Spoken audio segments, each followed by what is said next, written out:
Živijo, jaz sem Roberta Filipič in če izpostavim en izziv, ki sem ga imela v preteklosti in sem ga nekako s pomočjo NLP tehnik in s pomočjo Aleksandra uspela premagati, lahko rečem, da je bilo to strah pred javnim nastopanjem. Imela sem izziv, da mi je bilo težko se izpostaviti v javnosti, kaj povedati, glasno spregovoriti, izraziti svoje mnenje. Danes pa je situacija precej drugačna. Z veseljem, skoraj vsakodnevno, glede na funkcijo, ki jo imam, vodilno pač moram večkrat nastopati, se izpostaviti.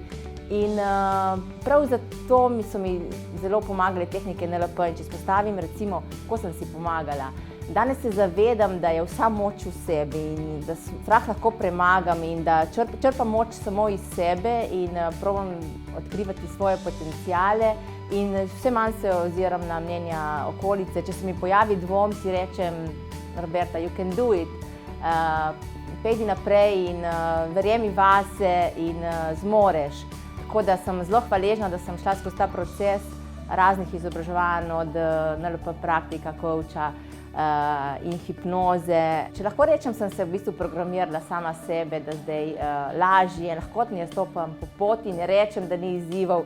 Še vedno se pojavljajo, pa jih dosti lažje premagujem. Rečem si, Roberta, ti to zmoreš, ta moč je v tebi in danes dosti stopam, vodim tudi intervjuje, dogodke. Se tega veselim. Dejansko sem začela uživati v tem, kar je bilo nekoč moj strah.